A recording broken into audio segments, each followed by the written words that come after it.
Hello friends, हम लोग आज स्टडी करेंगे myasthenia gravis. Myasthenia gravis is a chronic auto immuno neuromuscular disease characterized by interference between nerve and muscle communication leading to weakness of skeletal muscle. तो myasthenia gravis एक chronic auto immuno neuromuscular disease है जो कि हमारे skeletal muscles को affect करता है। Next one is how does myasthenia gravis develop. तो सबसे पहले हम लोग यहाँ पर देखेंगे नॉर्मल मसल्स कंट्रैक्शन। तो यहाँ पर देख सकते हैं कि यह है नर्व। नर्व का यहाँ पर सिनेप्सिस देख रहे हैं। तो सिनेप्सिस से यहाँ पर ACH एसिटाइलिन कोलिन रिलीज होता है। और यहाँ पर हम लोग ये देख सकते हैं मसल्स। तो यहाँ पर मसल्स में रिसेप्टर्स होता है ACH रिसेप्टर।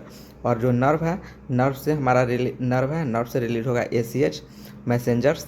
और यहाँ पर बाइंड होगा ACH रिसेप्टर से, जो हमारा मसल्स का आउटर मोस्ट सरफेस पर यहाँ पर रिसेप्टर्स है। तो इसके साथ बाइंड होगा ACH रिसेप्टर से।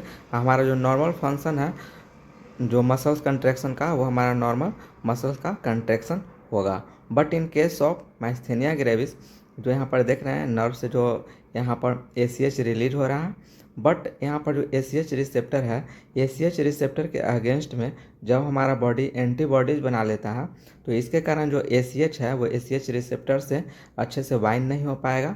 तो हमारा मसल्स का जो कंट्रैक्शन है वो यहाँ पर इम्पेयर होगा और रिड्यूस हमारा मसल्स कंट्रैक्शन हो जाएगा। हमारा जो स्केलेटल मसल्स है वो यहाँ पर अफेक्टेड हो जाएगा। तो नेक्स्ट हम लोग सेम चीज़ को यहाँ देख सकते हैं कि ये नॉर्मल न्यूरोमस्कुलर जंक्शन, यहाँ पर देख सकते हैं नर्व, यहाँ पर ACH का रिलीज होगा और यहाँ पर निकोटीन रिसेप्टर है जो कि मसल से बाइंड है। और ये नॉर्मली ACH निकोटीन रिसेप्टर से बाइंड होगा और मसल्स का कंट्रैक्शन होगा। But in case of myasthenia gravis, जो निकोटीन रिसेप्टर के अगेंस्ट में यहाँ पर एंटीबॉडीज बन रहा है और ACH यहाँ पर अच्छे से बाइंड नहीं हो पाएगा माइस्थेनिया ग्रेविस के केस में। तो इस और हमारा मसल का जो कंट्रैक्शन है वो नहीं हो पाएगा। तो इसी को हम लोग माइस्थेनिया ग्रेविस के नाम से जानते हैं। Same way in this slide कि यहाँ पर antibodies block receptors and reduce muscle contraction. ये जो मसल सेल है इसको रिड्यूस कर दे रहा है कंट्रैक्शंस में। और यहाँ पर देख सकते हैं ये हमारा नर्व हो गया। एंड नेक्स्ट हम लोग नेक्स्ट स्लाइड में यहाँ पर देखेंगे risk factor for myasthenia gravis. तो in women 20 to 40 year old and man के केस में जो एज है वो 50 to 80 ईयर ओल्ड। तो वुमेन में हम लोग यहाँ पर देख सकते हैं कि अर्लियर एज में हो रहा है माइस्थेनिया ग्रेविस, बट मैन के केस में हम लोग ओल्डर एज में देख रहे हैं कि माइस्थेनिया ग्रेविस ज़्यादा होता है। बीच people have rheumatoid arthritis and lupus. किसी भी पर्सन में अगर ऑटोइम्यूनो डिजीज है तो उसके कंडीशंस में भी यहाँ पर जो माइस्थेनिया ग्रेविस है वो ज़्यादा डेवलप हो सकता है। एंड सर्टेन मेडिकेशन के केस में like malaria, heart arrhythmia, antibiotic and psychotic drug का है साइड इफेक्ट हम लोग इसे मानते हैं माइस्थेनिया ग्रेविस, इसके कारण से भी हो सकता है। Having undergoes extensive surgery in the past, या फिर बहुत ज़्यादा ही सर्जरी अगर पास्ट में कराया है तो उससे भी हो सकता है। और इशू विथ थायराइड ग्लैंड में इशू है, कुछ प्रॉब्लम है, तो उसके कारण भी माइस्थेनिया ग्रेविस है वो डेवलप हो सकता है। Next what are the type of myasthenia gravis. Myasthenia gravis कितने टाइप के होते हैं? तो auto immuno myasthenia gravis, neonatal myasthenia gravis and congenital myasthenia gravis. तो सबसे पहले यहाँ पर हम लोग देखेंगे ऑटो इम्यूनो माइस्थेनिया ग्रेविस। तो auto immuno conditions where causes is not well understood. इसका जो कजेज है वो अच्छी तरह से डिफाइन नहीं है कि क्यों होता है auto immuno myasthenia gravis. But in case of auto immuno myasthenia gravis के केस में क्या होता है कि causes production of certain type of antibodies बन जाता है इम्यूनो सिस्टम प्रोटीन। और ये बहुत ही कॉमन टाइप का माइस्थेनिया ग्रेविस है, ऑटो इम्यूनो माइस्थेनिया ग्रेविस। और इसमें एंटीबॉडीज बन जाता है जो कि हम लोगों ने देखा ACH रिसेप्टर के अगेंस्ट में एंटीबॉडी, उसी को हम लोग एंटी इम्यूनो माइस्थेनिया ग्रेविस के नाम से जानते हैं। नेक्स्ट है यहाँ पर neonatal myasthenia gravis. Neonatal myasthenia gravis के केस में क्या होता है कि जो फीटस है वो यहाँ पर एंटीबॉडीज़ फ्रॉम द मदर से फीटस में चला जाता है जो एंटीबॉडीज़ है। देन आफ्टर जो बेबी जो बर्थ होगा वो बहुत ही weak cry and sucking reflex at birth के टाइम में जो उसका सकिंग रिफ्लेक्स होगा वो बहुत ही वीक होगा और बेबी का जो क्राई होगा वो बहुत ही वीक होगा। But this is a temporary condition, वो after go away after 3 month, वो 3 से 6 मंथ में खुद से ही जो बेबी है वो सही हो जाता है नियोनेटल मैस्थीनिया ग्रेविस के केस में। Next one is congenital myasthenia. It is not autoimmune condition and it is a genetic changes causes this type. Genetic changes होने के कारण यहाँ पर कंजेनाइटल मैस्थीनिया ग्रेविस होता है। और जो यहाँ पर ऑटो इम्यूनो मैस्थीनिया ग्रेविस है इसको 2 सब टाइप में डिवाइडेड किया गया है, ऑक्यूलर एंड जनरलाइज। तो ऑक्यूलर सबसे पहले देखेंगे तो ऑक्यूलर में weak eye weakness is often the first sign of myasthenia gravis. जो ड्रूपिंग ऑफ आईलिड होता है वो जिसे हम लोग पर्टोसिस के नाम से या टोसिस के नाम से जानते हैं, तो वो फर्स्ट साइन एंड सिम्टम होता है मैस्थीनिया ग्रेविस के केस में। तो ऑक्यूलर एमजी, तो ocular MG is the marked by muscles weakness limited to eye and eyelid muscle. यहाँ पर हम लोग देख सकते हैं कि जो आईलिड है वो यहाँ पर प्रॉपर अच्छे से कंट्रैक्ट नहीं कर पा रहा, तो इसी को हम लोग बोलते हैं पर्टोसिस के केस बोलते हैं हम लोग इसे। और ये फर्स्ट साइन सिम्टम होता है मैस्थीनिया ग्रेविस के केस में। And second is generalise myasthenia gravis. तो जनरलाइज मैस्थीनिया ग्रेविस में होता है कि it is a wide spread muscles. ये कोई एक फिक्स मसल्स में नहीं होगा, जो हमारा लिम्स है उस मसल्स में भी हो सकता है।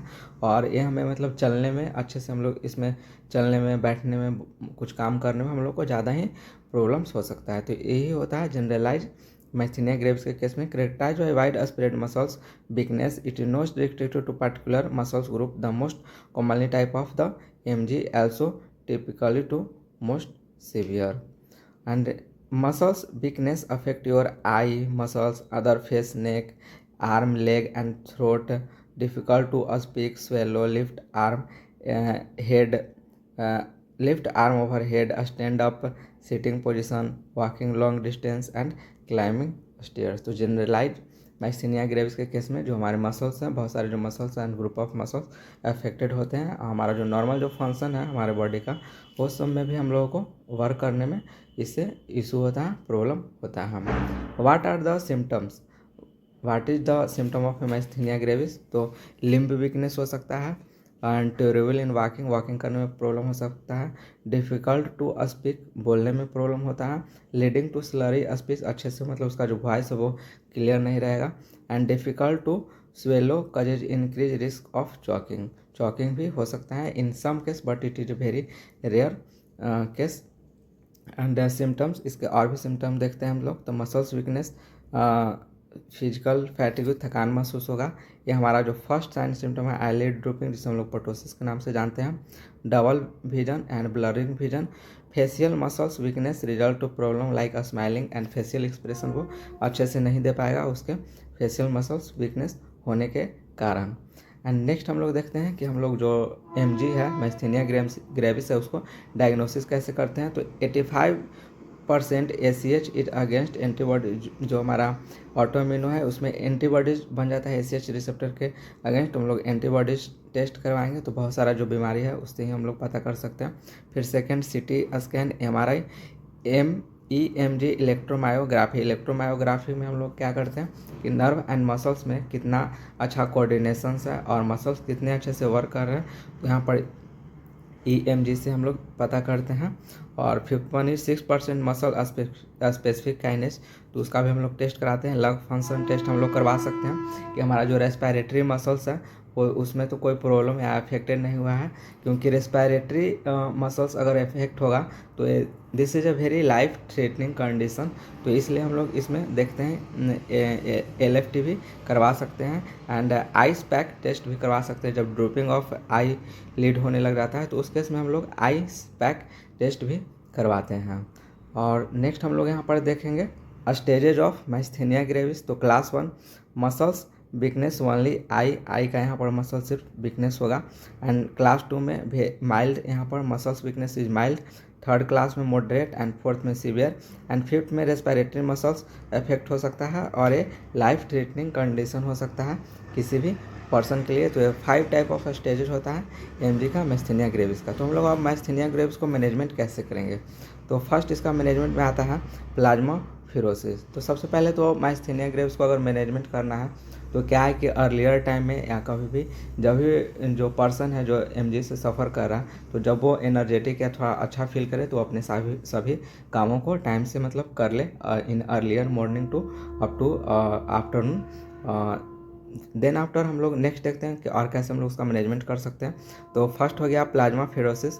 The plasma exchange which is filter over component blood that contain the cell renting antibodies that causes MG. तो प्लाज्मा फेरोसिस में बेसिकली क्या होता है कि जो उसमें एंटीबॉडीज है, तो एंटीबॉडीज जो बैड एंटीबॉडीज है, तो इसमें हम लोग एक मशीन लगाते हैं और जो हमारा बैड एंटीबॉडीज है वो फिल्टर होकर के आउटसाइड आ जाता है, और जिससे कि जो एंटीबॉडीज हम लोगों के ऑटोइम्यूनो में जो हमारा एंटीबॉडीज बन रहा है एसीएच के रिसेप्टर के अगेंस्ट में, तो वो हमारा फिल्टर होता है। तो इसी को हम लोग प्लाज्मा फेरोसिस के नाम से जानते हैं। नेक्स्ट वन इज और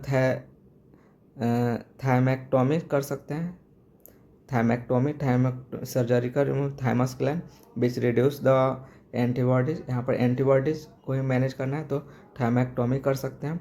एंड नेक्स्ट यहाँ पर आईवी इम्यूनोग्लोबिन इन्फ्यूजन दे सकते हैं। IV immunoglobin which provide patient with antibodies from healthy donor temporary reset the immuno system help to neutralize promote and eliminated of the mg derivative auto antibodies. ये neutralize करेगा हमारा antibodies को। Next one is what is medications for the MG. तो anti cholinesterase such as Mestinon pyridostigmine bromide which often use the first line treatment of the MG. And second फिर हम लोग यहाँ देख सकते हैं कि corticosteroids such as prednisone are potent anti inflammatory medication that broadly suppress immuno activity. हमारे immuno activity को सप्रेस करेगा तो हमें रिलीफ मिलेगा। What is the next is यहाँ पर non steroidal immuno suppressant also work broadly suppress the immuno system and severe immuno suppressant used for control MG. यहाँ पर हम लोग इम्यूनो सप्रेसेंट यूज करेंगे मेडिकेशंस के लिए। तो हमारा इस तरह से जो माइस्थीनिया ग्रेविस का जो टॉपिक है वो कंप्लीट हो गया। तो thank you friends to watching this video. और माइस्थीनिया ग्रेविस का जो पेशेंट होता है वो ऑलमोस्ट जो 80% जो पेशेंट है वो अपना नॉर्मल फंक्शन एंड वर्क कर सकता है, but in 20% of the cases की रेस्पिरेटरी और फिर ज़्यादा उससे सीवियर कुछ केस हो सकता है, लाइफ थ्रेटनिंग का कुछ केस हो सकता है। तो और 80% जो पर्सन है। तो इसी के साथ हमारा आज का जो वीडियो लेक्चर है वो कंप्लीट होता है। तो मिलते हैं हम नेक्स्ट टॉपिक के साथ। Thank you guys.